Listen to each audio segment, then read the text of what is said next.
On the 1st of March 2024, new legislation governing retirement funds will kick in. And now the two-pot retirement system essentially allows members of a provident fund to access a percentage of their pensions. Someone who knows exactly how this will work is a personal finance journalist, Maya Fisher-French. Thank you so much, Maya, for joining me this morning. Of course, we know that, this is something that will be affecting so many people, and there are very key things that one should know when it comes to this retirement system, or the two-pot system, rather. Please tell us how this will, work exactly and what people should know when it comes to this.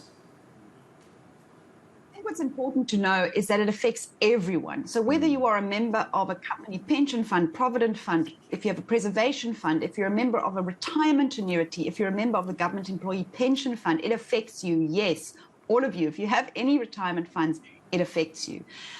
What is important, I think, to understand is that the value of your existing fund on the 29th of February, so February will be a leap year, 29th of February will be ring-fenced in what is now going to be called a vested component or a vested pot. A pot's a bit of a slang word, but I think we're all familiar with that.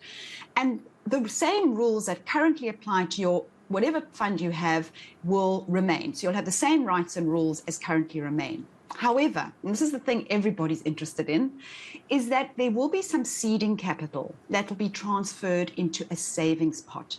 And this is going to be, they're going to look at what is the value of your retirement fund on the 29th of February, and they will transfer 10% of that up to a maximum of 25,000 Rand. And that will be transferred into your savings pot. And you will be allowed to withdraw this amount from your savings pot. I think that's probably the biggest question I get from people is how much can I access? That's what it is. 10% of the value of your fund to a maximum of 25,000. But then from the 1st of March, all new contributions into your retirement fund will be divided. 1/3 will go into the savings pot and 2/3 into a retirement pot. And the savings pot, and this is, of course, the big difference, this is the big change, is that the savings pot can be accessed once in a calendar year. So any of your contributions, plus that seeding capital that have gone into your savings pot, you can draw down once a year, but your retirement pot, you will not be able to access until retirement. So that's basically, I think the positive thing here is that only a certain percentage of your money will then be going to that savings account, and that's the only pot, basically the savings pot, that you will be able to access. So there is some control when it comes to how much you can access. What would you then say are some of the more negative aspects when it comes to this, if there are any? Well, I think, there's probably negative aspects and misconceptions. So one of the big things that whenever I'm talking about this or writing about it, people say, but I thought I could access 1/3 of my existing pension fund. And that has never, ever, ever been on the table. I think there was discussion about it by maybe some of the unions or whatever, but it never has ever actually been, it was ever going to be a reality. I think people mixed up the 1/3 of the savings pot contributions. There's been a lot of misinformation. So no, I want to make it quite clear. You will not access 1/3 of your existing retirement funds. It will be limited to 10% with a cap of 25,000. So exactly as you said, there is going to be some limits to this. I think in terms of the negativity, understanding tax. So what people don't realize, everyone says, I'm going to draw down all my seeding capital. I'll make those withdrawals from my saving funds. What you need to realize is that this is 100% taxable. And in fact, it's going to be added to your taxable income.